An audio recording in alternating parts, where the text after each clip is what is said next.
নমস্কার বন্ধু, আমি রামবল্লভ। আমরা প্রত্যেকেই জানি ছোটদের এশিয়া কাপ চলছে, অনুষ্ঠিত হচ্ছে দোহাতে।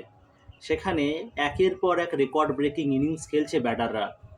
ছোট মাঠ হওয়ার কারণে যে সুবিধা তারা নিচ্ছে তা অনস্বীকার্য। বৈভব সূর্যবংশী, তিনি ব্যাট করলে তার দিক থেকে চোখ ফেরানো মুশকিল হয় আমাদের। কি দুরন্ত সেঞ্চুরি করলেন ইউএইর বিপক্ষে। 17 বলে 50 এবং 32 বলে সেঞ্চুরি তিনি করে ফেললেন। যখন তিনি আউট হয়ে প্যাভিলিয়নের পথ ধরলেন, তার স্কোর লাইন বলছে 42 বলে 144 রান। ভাবুন একবার, 42 বলে 144 রান। তার বাউন্ডারি আর ওভার বাউন্ডারির সংখ্যা যথাক্রমে 4-11টি এবং 6-15টি। তার মানে 134 রান তিনি বাউন্ডারি আর ওভার বাউন্ডারি দিয়েই সংগ্রহ করেছেন। কি দুরন্ত ইনিংস। তার স্ট্রাইক রেট 342.86, মানে প্রতি বল প্রায় 3.5 রান করে তিনি সংগ্রহ করেছেন।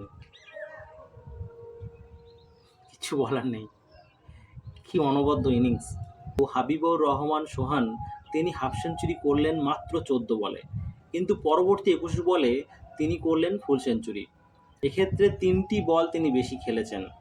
বৈভব সূর্যবংশী 32 বলে সেঞ্চুরি করেছিলেন, কিন্তু হাবিবুর রহমান সোহান আরও 3টি বল বেশি খেললেন সেঞ্চুরি করতে। তিনি 35 বলে সেঞ্চুরি পূরণ করলেন। তার ইনিংস সাজানো রয়েছে 8টি দৃষ্টিনন্দন 4 এবং 10টি বিশাল ছক্কা দিয়ে। তার মানে তিনি 18টি বল বাউন্ডারির বাইরে পাঠিয়েছেন। সেক্ষেত্রে সূর্যবংশী বাইরে বল পাঠিয়েছিলেন 26টি। সূর্যবংশী হয় বাউন্ডারি নয় ওভার বাউন্ডারি মেরেছিলেন 26টি তার ইনিংসে। এক্ষেত্রে হাবিবুর রহমান সোহান, তিনি 18টি বল হয় বাউন্ডারি নয় ওভার বাউন্ডারিতে পাঠিয়েছেন।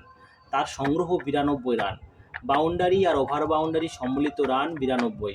বাকি 8 রান তিনি হয় সিঙ্গেল নিয়েছেন, নাহলে ডবল ডিজিটে রান সংগ্রহ করেছেন।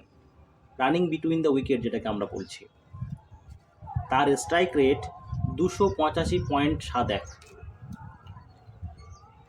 একের পর এক সেঞ্চুরি। প্রথমে বৈভব সূর্যবংশী, পরে হাবিবুর রহমান সোহান। তরুণ প্রজন্ম যেভাবে ক্রিকেট খেলছে তা দৃষ্টিনন্দন।